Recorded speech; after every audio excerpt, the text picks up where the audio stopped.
안녕하세요. 한상준 변호사라고 합니다.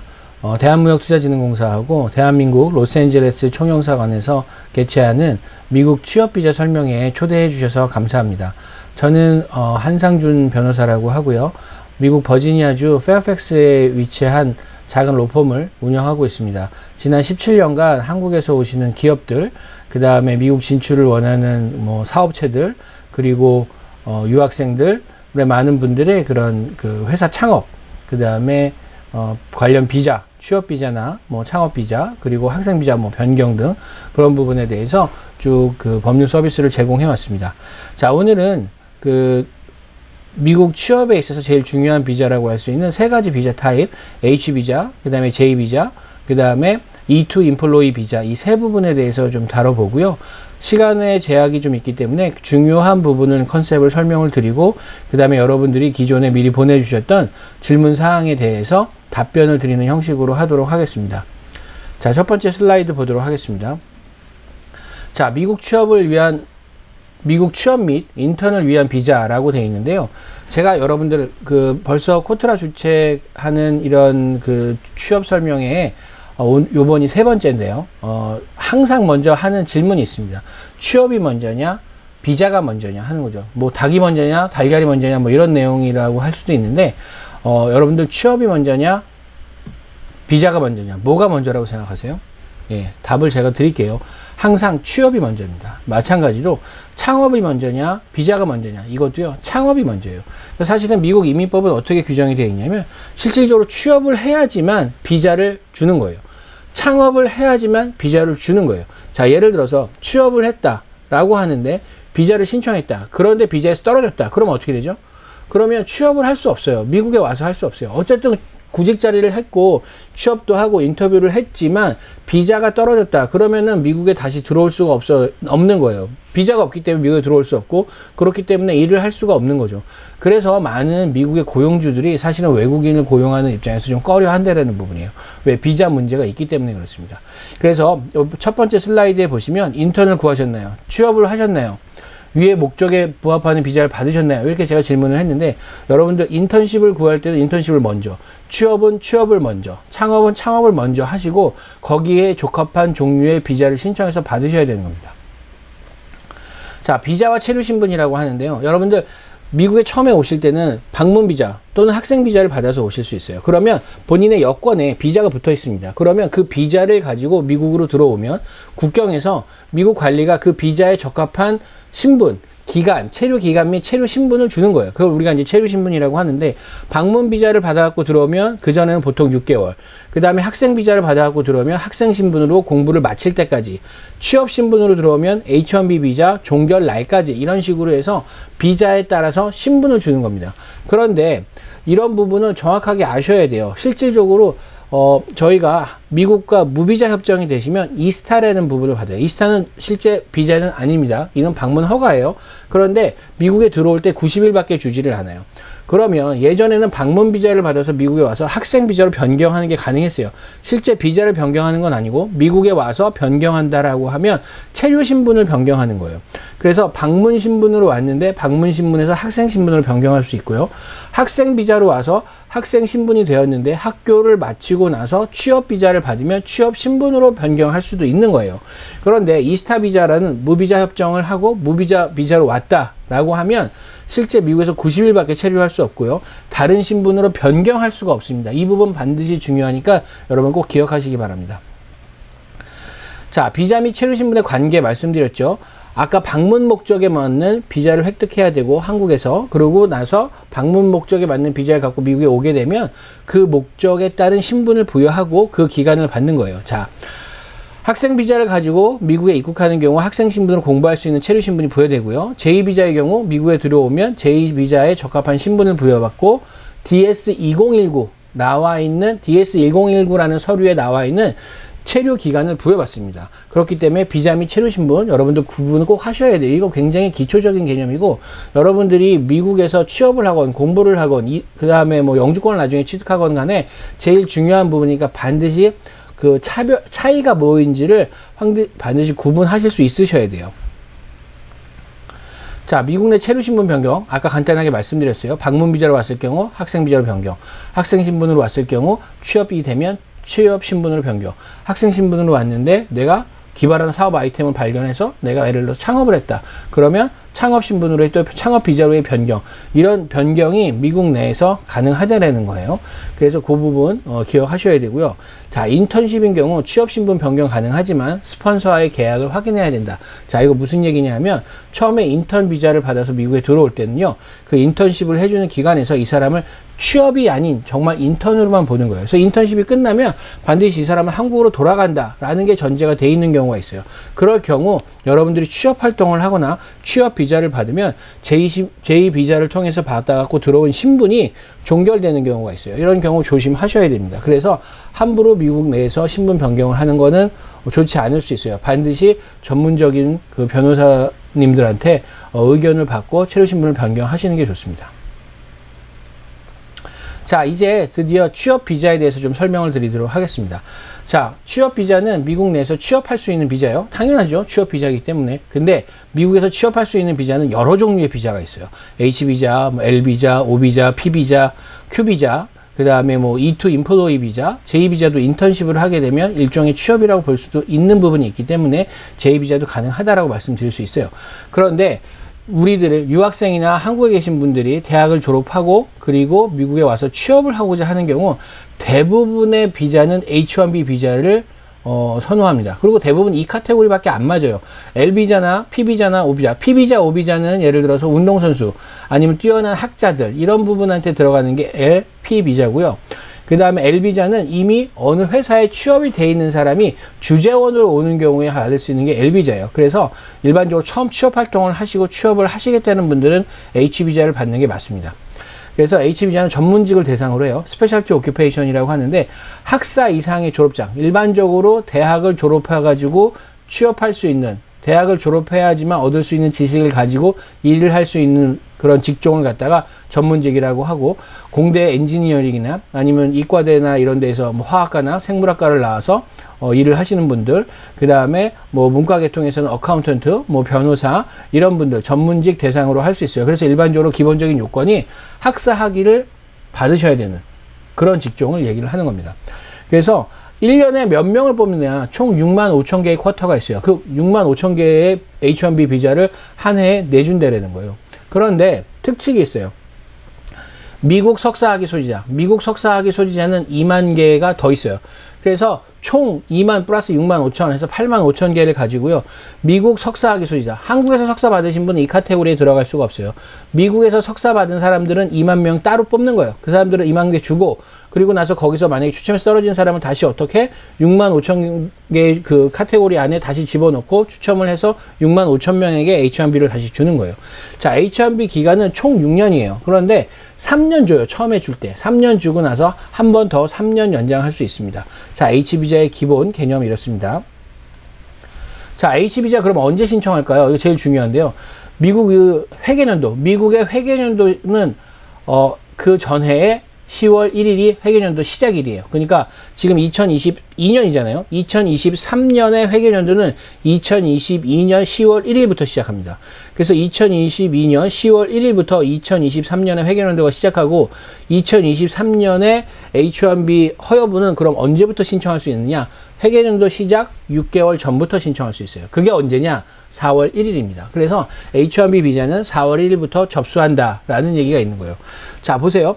6만 5천, 2만, 총 8만 5천 개의 쿼터가 있어요. 그러면 미국 외에 모든 지역, 미국 내도 포함이죠. 미국 내 유학생들이 있으니까. 그 미국 내에 있는 유학생들, 플러스 해외에서 미국으로 취업하고자 하는 사람들이 총 몇 명일까요? 한 해에. 8만 5천 명은 무조건 넘습니다. 그 전에 모질라던 경우가 있긴 있었는데, 제가 17년 동안 프랙티스 하면서 딱 2년인가 있었던 것 같아요. 2개년. 그 외에는 나머지는 다 추첨했어요.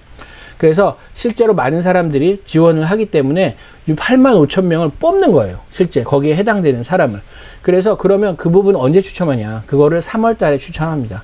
그래서 3월 달에 컴퓨터로 H1B를 받고자 하는 사람들의 모든 정보를 이민국에 접수를 하고 나면 이민국에서 컴퓨터로 그 부분을 접수를 해요. 그래서 총 8만 5천 명을 뽑아서 그분들한테 통지를 하고, 이분들이 4월 1일부터 6월 30일까지 서류를 접수합니다.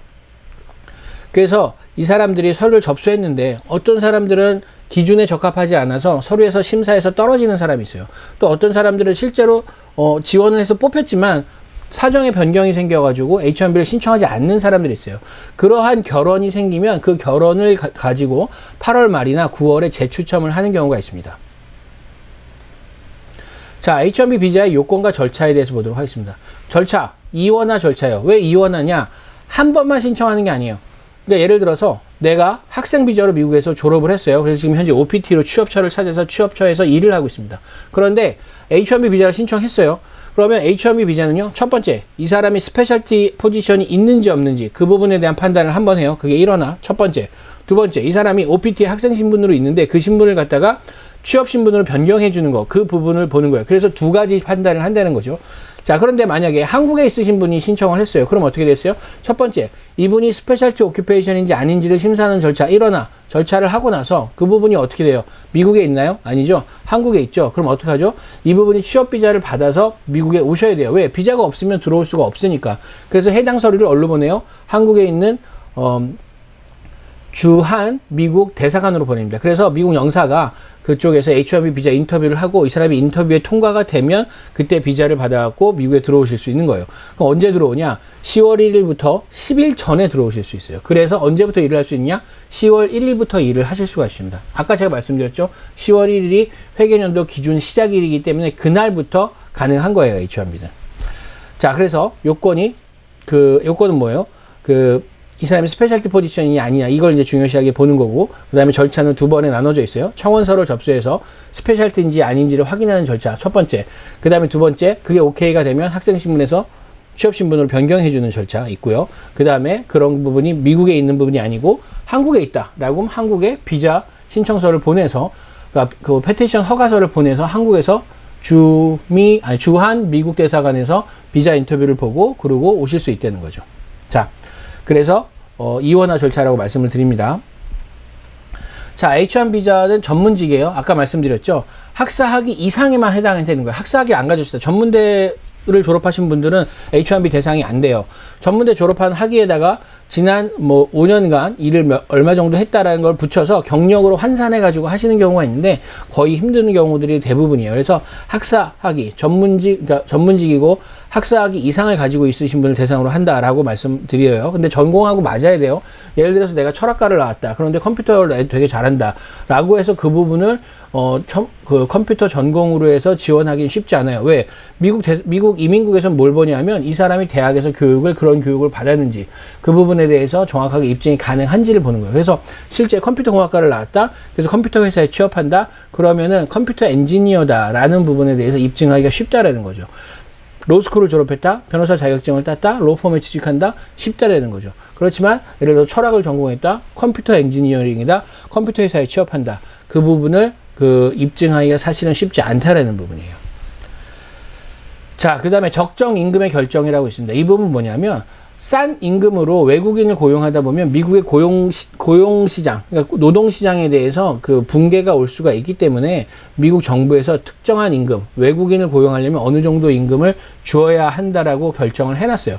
그래서 이 부분을 적정 임금의 결정이라고 합니다. 사실 이 부분이 굉장히 중요한 부분이고요. 이거는 실제 그 취업처와 취업을 하고자, 그러니까 고용주와 고용인 간에 어떻게 비용을 받을 것인지, 그러니까 샐러리를 어떻게 받을 것인지, 그 샐러리가 미국에서 H1B의 정한 기준에 맞는지 이런 부분들을 확인을 잘 하셔야 됩니다.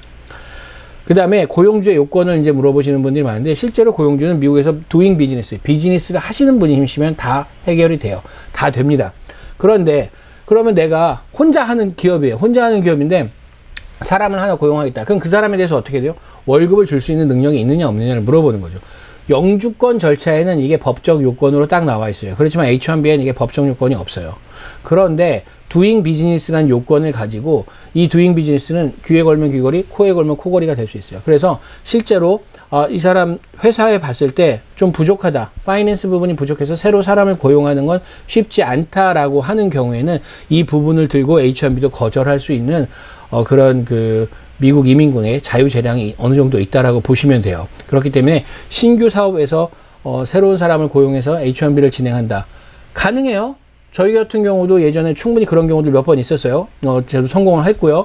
그렇지만 doing business라는 요건을 들고 나오는 경우에 그 부분에 대해서 다시 입증을 하셔야 되기 때문에 결코 쉽지는 않다. 그렇기 때문에 어느 정도 규모가 있고 직원들도 있고 그런 회사를 기준으로 진행을 하시는 게 사실은 비자 획득에 있어서 좀 용이한 부분이 있습니다. 자, 자격증. 자, 여러분들 미국 내에서 특별한 어느 특정한 전문직을 하는 경우 스페셜티 오큐페이션이라고 하지만 학사 이상의 교육을 받으면 가능한 경우도 있고요. 또 어떤 직종은 반드시 자격증이 있어야지만 일을 하실 수 있는 부분이 있어요. 그런 경우는 반드시 자격증을 가지셔야 돼요. 예를 들어서 변호사 직업, 아니면 의사, 아니면 한의사, 아니면 카운셀러, 아니면 사회복지사, 이런 특정한 직업군은요, 그 주정부에서 요구하는 라이센스가 있습니다. 그걸 반드시 받으셔야지만 일이 가능하십니다. 그런 게 없는 경우에는 H1B 전문직에 해당되지 않아요. 미국 이민구에서 자격증이 있는지, 라이센스 투 프랙티스를 할 수 있는 부분이 있는지를 확인합니다. 그런데 이제 여러분들 어카운턴트라는 게 있죠. 어카운턴트는 미국 그 이민국의 이제 스페셜티 오큐페이션을 얘기할 때 항상 그 제일 먼저 나오는 직종 중에 하나인데요. 어카운턴트는 회계 업무를 보시는 분인데 CPA라는 자격증이 있어요. 그래서 반드시 CPA라는 자격증을 가져야지만 어카운트를 할 수 있냐? 그렇지는 않아요. 그렇기 때문에 CPA 자격증이 없으셔도 어카운턴트를 H1B로 받으실 수 있습니다. 자, 인턴십을 위한 제2비자 한번 보도록 하겠습니다. 사실은 그 많은 분들이 한국에서 대학을 졸업하고 나서 인턴십으로 제2비자를 받아서 미국에 오시는 경우가 있어요. 그래서 제2는 사실은 취업으로 간주되기는 하지만 일정 부분이에요. 반드시는 아니에요. 그런데 제2비자의 원래 목적은 문화 교류를 원칙으로 하는 비자입니다. 그래서 다양한 종류의 인턴십이 있는 다양한 종류의 그 카테고리가 있어요. 그래서 방문 교수도 있고, 방문 학생도 있고, 뭐 취업 연수, 인턴십 이런 부분이 있는데, 만약에 이제 대학을 졸업하시고 오시는 경우에는 취업에 관련된 부분, 그러니까 인턴십에 관련된 부분, 정확한 취업 아니에요. 문화 교류지만 취업에 대한 기회를 와서 볼 수 있다라고 하는 거죠. 그렇지만 거기에 대한 적정한 보수를 받아야 하기 때문에 실제로 취업이라고 볼 수 있는 여지가 있다라는 거예요. 그러니까 취업 비자로는 아니에요. 문화 교류 비자이지만 인턴십이 가능하다라는 부분을 보는 거고, 보수를 받을 수 있다라는 부분에 있기 때문에 어느 정도 취업 비자의 카테고리로 잡아서 여러분들한테 이제 소개를 시켜드리는 겁니다. 자, 제2비자 용어에 대해서 좀 설명을 드릴게요. 자, 여러분들 제2비자 신청하기 전에는 반드시 인턴십을 할 그 회사가 정해져 있어야 돼요. 그래서 그 회사하고 인터뷰를 봐서 어느 정도 그 회사에 가서 내가 일을 하겠다, 이런 부분이 정해져 있어야 됩니다. 그래서 그 부분에 대해서 인터뷰를 하고 고용주가 결정이 되어야 되고, 그 회사, 내가 가서 인턴십을 하는 회사, 그 회사를 호스팅 컴퍼니라고 불러요. 자, 그리고 제일 중요한 건 스폰서 컴퍼니가 있어요. 이건 뭐냐면 여러분들 만약에 유학생이신 분들은 학교에 올 때 비자와 뭐가 있죠? I-20가 있죠. 근데 제2비자는요, 올 때 제2비자와 뭐가 있어야 되냐면 DS-2019이라는 서류가 있어야 돼요. 그래서 그 DS-2019에 이 사람이 인턴십인지, 어느 곳에서 하는지, 기간은 얼마나 주는지가 결정이 돼 있어요. 그런데 이 DS-2019을 그 호스팅 컴퍼니에서 내줄 수가 없고요. 스폰서 컴퍼니에서 내줘요. 이 스폰서 컴퍼니는 미국의 국무부한테 위임을 받아서 제2비자의 DS-2019을 발행해 줄 수 있는 권한을 가지고 있어요. 그렇기 때문에 이 사람들이 호스팅 컴퍼니를 조사할 수 있어요. 그래서 일반적으로 호스팅 컴퍼니가 어떤 특정 기준에 맞으면 가능해요. 그렇지만 그 호스팅 컴퍼니가 그 기준에 맞지 않는다라고 하면 이분들이 실사를 나가서 확인해서 그 회사가 가능하다라고 인정이 되면 또 진행할 수 있는 부분이 있어요. 그렇기 때문에 스폰서 기간이 굉장히 중요합니다. 이 스폰서 기간은 DS-2019을 발행해 줄 수 있는 미국 정부에서 정한 몇몇 기관이에요. 대학도 포함될 수 있고 인턴십 소개 기간도 포함될 수 있습니다. 그렇지만 한국에 있는 기관은 아니에요. 미국에 있는 기관입니다. 자, 제2비자 스폰서의 중요성에 대해서 다시 한번 말씀드릴게요. 제2비자 발급을 위해서 DS-2019을 발행할 수 있는 권한이 있고요. 그 다음에 이 DS-2019을 발행할 수 있기 때문에 모두 할 수 있다? 종결시킬 수도 있어요. 그렇기 때문에 인턴십을 오시는 학생들한테 이런 경우를 요구해요. 미국 내에 인턴으로 가는 거다. 가서 취업활동하면 안 된다. 근데 만약에 취업활동하는 게 발각됐다? 그러면 이 사람들이 DS-2019을 종결시켜 버릴 수 있어요. 그렇게 되면 미국 내에서 신분을 잃어버리는 거예요. 그렇기 때문에 미국 내에서 신분 변경이 안 돼요. 한국으로 반드시 들어오셔야 돼요. 그러니까 그런 부분들을 실제 제2비자를 받으실 때 미리 확인을 하셔야 됩니다. 그래서 그 제2비자 스폰서는 일반적으로 25인 이상, 그 다음에 연수입 300만 불 이상이 되는 그런 호스팅 컴퍼니를 찾아서 인턴을 하는 학생하고 연결시켜주는 그런 데 중요한 일을 하는 게 스폰서 기관이고요. 그 스폰서 기관이 이런 요건에 맞지 않는 기업들이다라고 하면은 실사 등을 나가서 판단을 해서 그들이 이 회사는 호스팅 컴퍼니가 될 수 있는 자격이 있다 없다를 결정할 수 있습니다. 자, 제2비자 신청 볼게요. 제2비자 신청은요, H1B처럼 이원화되어 있지 않아요.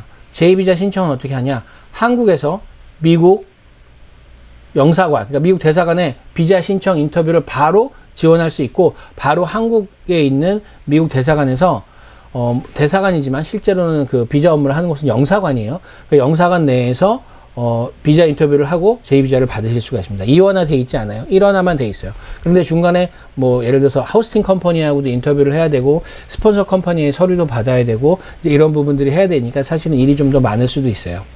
그렇지만 H비자는 사실은 스페셜티 포지션이라고 해서 일이 좀 더 복잡하고, 제2비자는 그 부분에 대해서 호스팅 컴퍼니도 구해야 되고 스폰서 컴퍼니도 알아봐야 되고 하는 부분이 있기 때문에 그런 부분에 있어서 좀 더 시간이 소요될 수 있는 부분도 있습니다. 자, 대사관 인터뷰 마찬가지죠. 아까 말씀드렸듯이 H1비자는 이원화 한 번 이민국에서 검토를 한 후에 인터뷰를 하는 거예요. 그런데 제2비자는 영사가 실질적으로 다 인터뷰를 해요. 그렇기 때문에 영어를 잘 할 수 있는지, 그 다음에 그 내용은 무엇인지, 가고자 하는 인턴십의 기관은 어디 있는지, 이런 부분에서 비용은 어느 정도 받을 것인지, 보수는 어떻게 할 것인지, 하고자 하는 업무를 수행할 수 있는 영어 능력은 되는지 안 되는지, 그런 부분들을 다양하게 물어봅니다. 그래서 실질적으로 그 부분에 대한 비자 인터뷰를 굉장히 잘 하셔야지만 제2비자 인터뷰를 통과하실 수가 있으세요.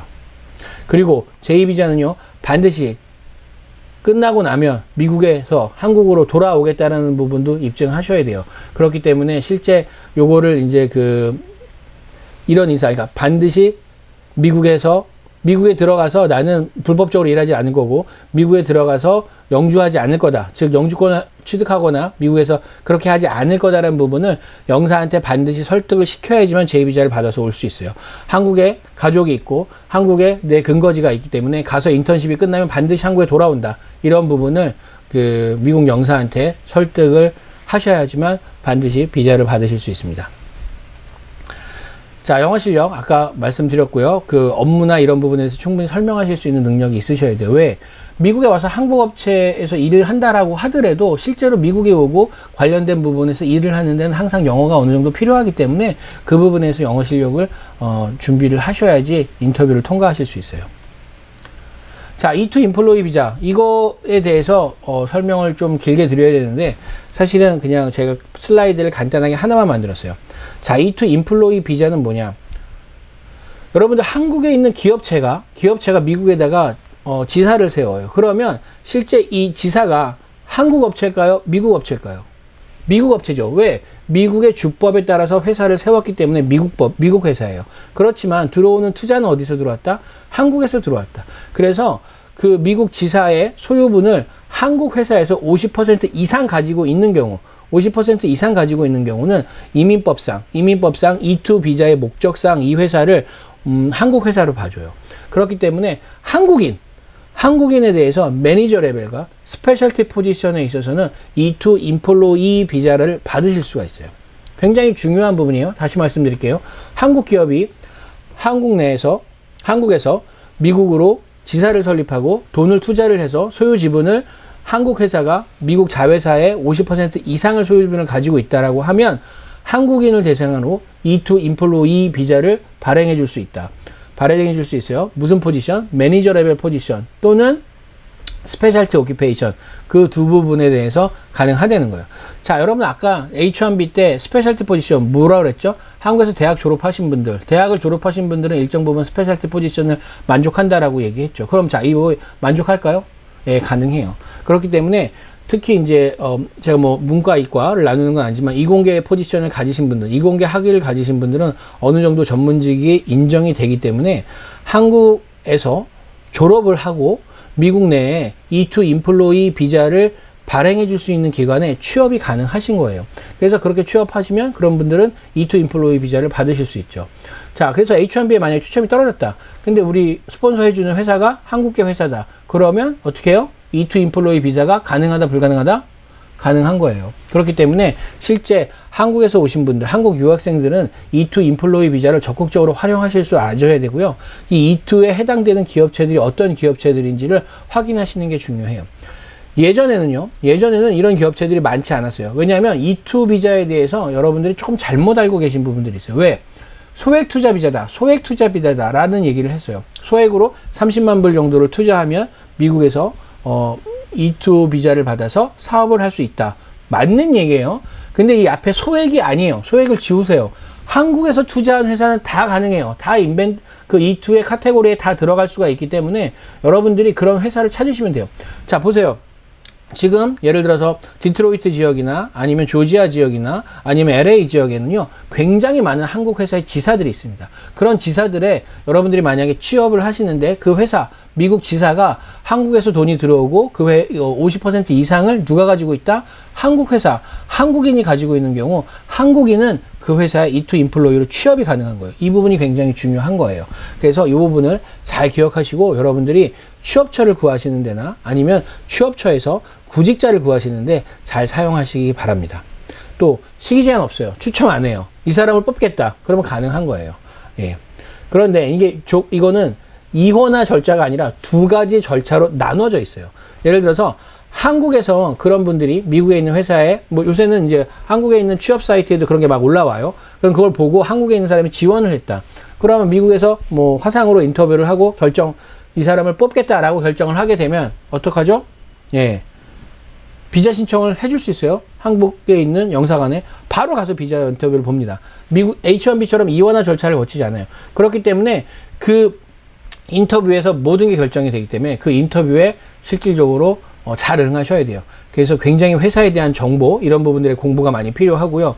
본인이 일하고자 하는 부분에 있어서 스페셜 오키페이션에 대한 공부, 그 다음에 영어 실력 이런 부분들이 굉장히 중요합니다. 사실은 E2 인플로이 비자를 한국에서 인터뷰할 때 영어를 잘 못한다.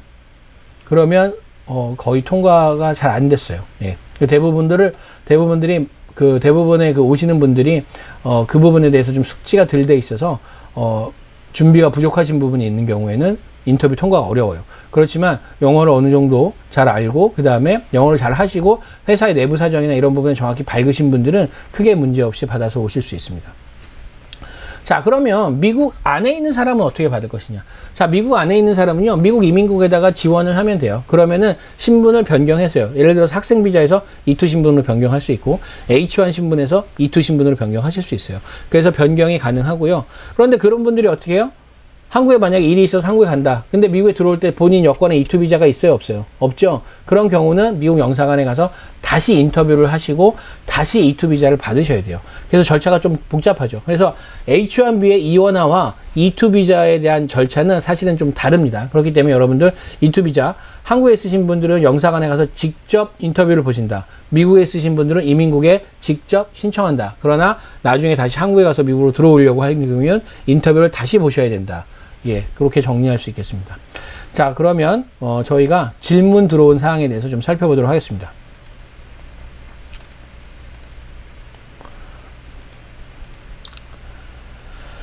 자, 질문 들어온 거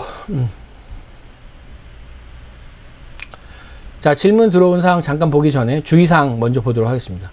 자, 주의사항 1번. 제2비자로 미국에서 인턴십을 한 후 업체 사장님의 권유로 어학연수 학생비자로 변경해가지고 현금 받으면서 일해라 하면 될까요? 예, 절대 안 됩니다. 여러분 절대 안 돼요, 이거. 예.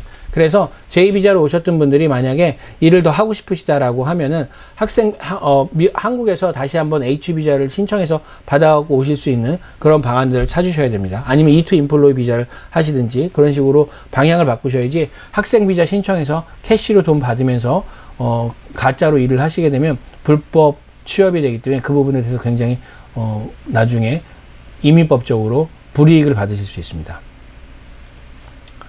자, 인턴십 고용주 업체가 어학연수 학생비자 혹은 방문비자, 무비자로 입국해서 일단 업무를 시작하자고 권하는 경우, 그 다음에 자, 아까 말씀드렸죠. 무비자로 미국에서 들어오면 신분 변경 가능해요? 안 돼요. 안 됩니다. 그런데 일반 어떤 경우에는 야, 일단 무비자로 들어와서 일단 일해. 우리 일손 부족하니까 이렇게 얘기하시는 분들이 있어요. 조심하셔야 됩니다. 여러분들 신분에 문제 생겨요. 나중에 불법 체류자 되는 겁니다. 자, 그 다음에 질문 사항에 대해서 좀 살펴보도록 하겠습니다.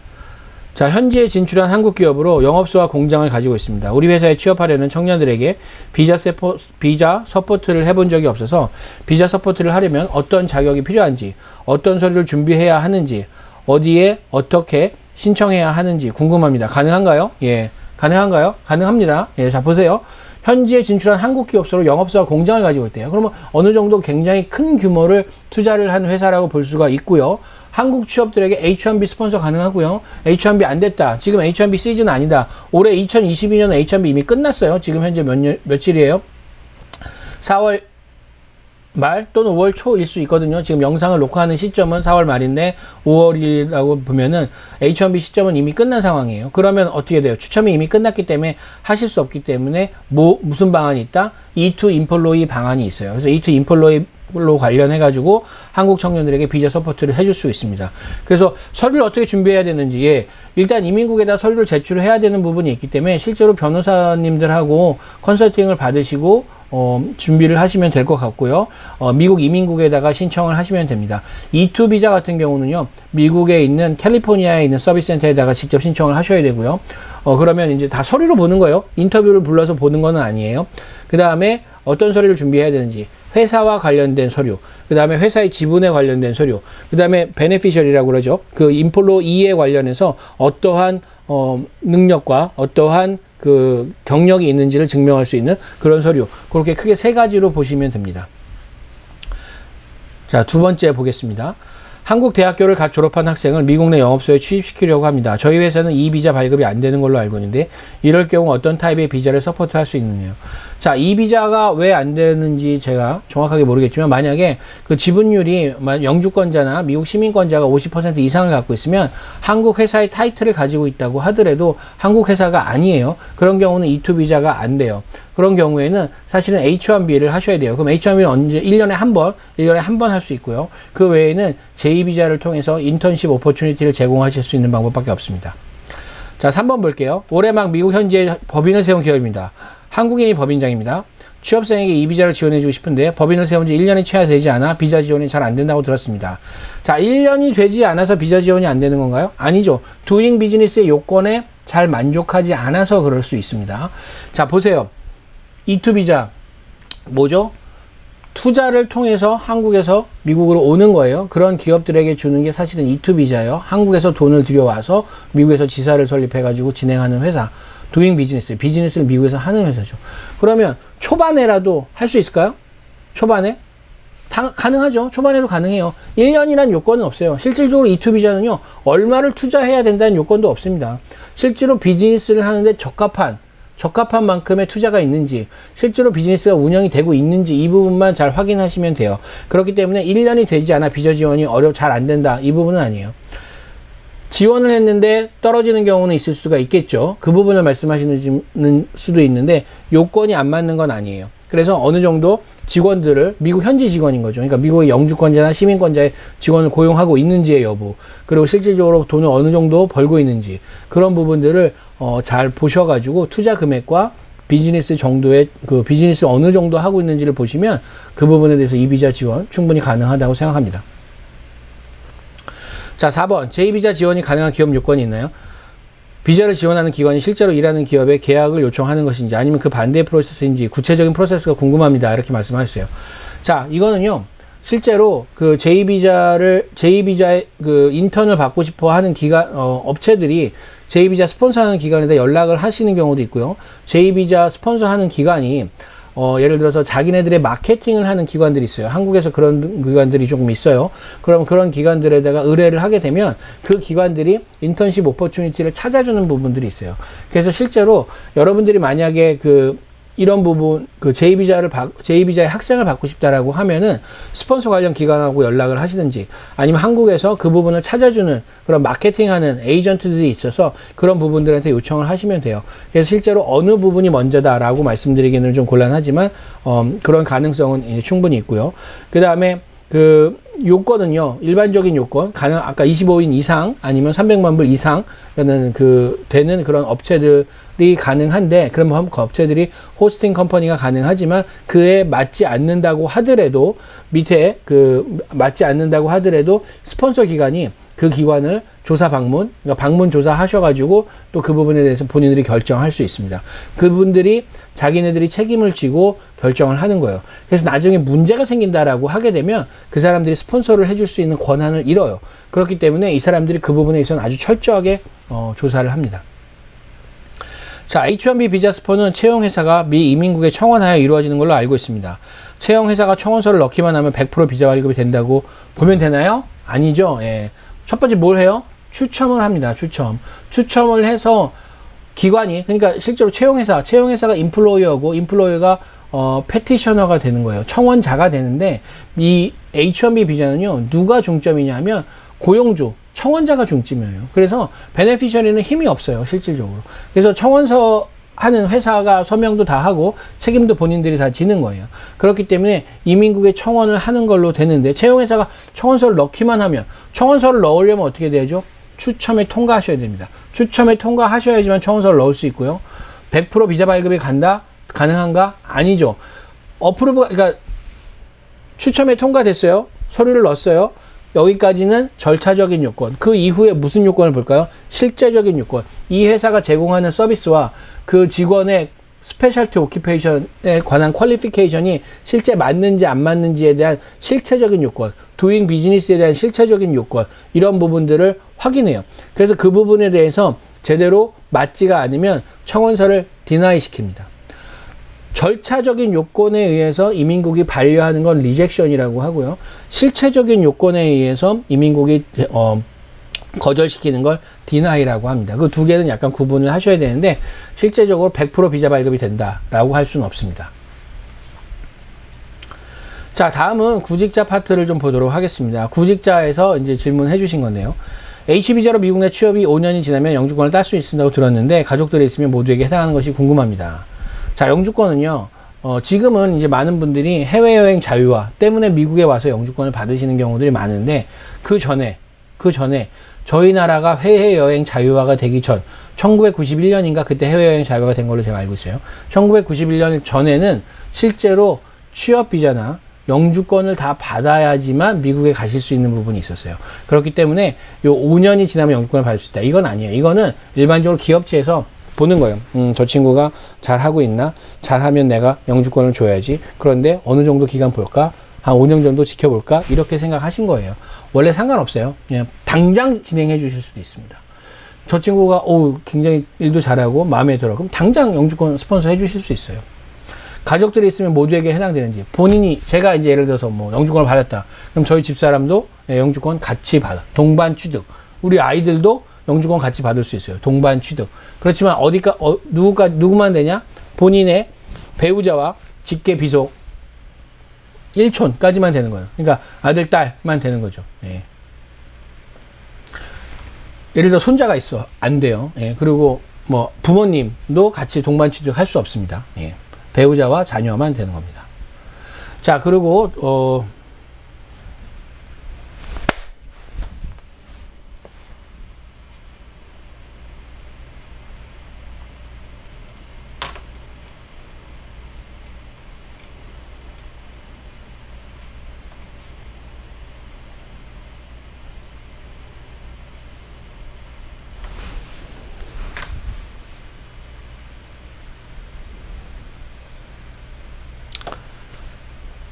자,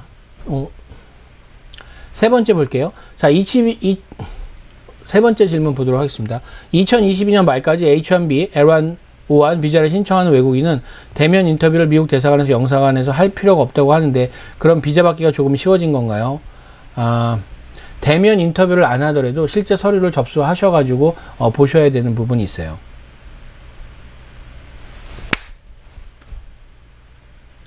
현재 제2비자로 일하고 있고 추후 영주권을 지원해주는 구인처로 이직하려고 합니다. 제2비자 만료 후 바로 영주권을 신청할 수 있는 건가요? 자, 제2비자 만료 후 영주권을 신청한다. 그럼 제2비자 만료되는데 그 이후에는 어떻게 미국에 체류하실 건가요?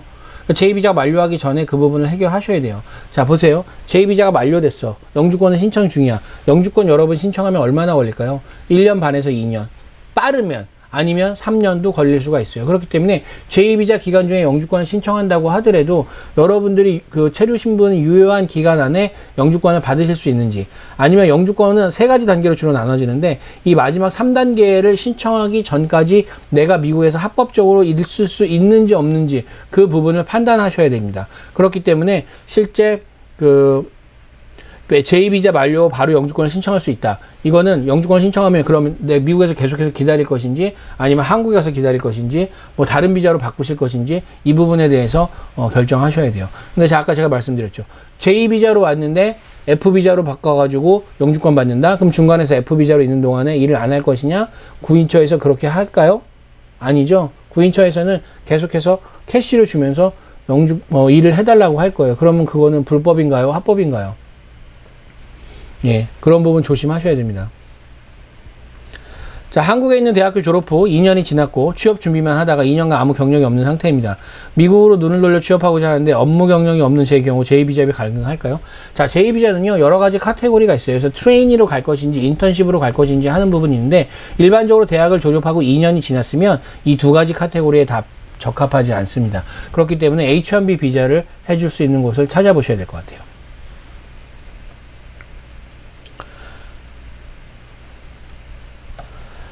H-1B 비자는 로터리 기반, 즉 추첨을 통해 받을 수 있다고 들었습니다. H-1 비자를 스폰서해주는 기업에 채용되면 추첨을 거치지 않고 바로 H-1B를 취득할 수 있다는 의미인가요? 아니죠. 취업을 하셔서 그 취업이 되는 동안에 H-1B를 신청하고 그 신청하는 중간에 로터리가 통과가 돼야지만 H-비자의 실질 심사에 들어간다는 거죠. 그러니까 그 기업에 채용이 되면 추첨을 거치지 않고 H-1B를 받는다. 아니에요. 취업하고 그 회사에서 H-1B 신청하고 로터리에 통과하고 그리고 나서 실질 심사를 거쳐야지만 H-1B 비자를 받을 수 있습니다. 자, 오늘 제가 준비한 내용과 미리 보내주신 질문에 대한 답변은 여기까지 하겠습니다. 여러분들이 만약에 궁금하신 점이 있으시면 이메일을 통해서 저한테 연락을 주시면 제가 가능한 방법을 통해서 설명을 드리도록 하겠습니다. 감사합니다.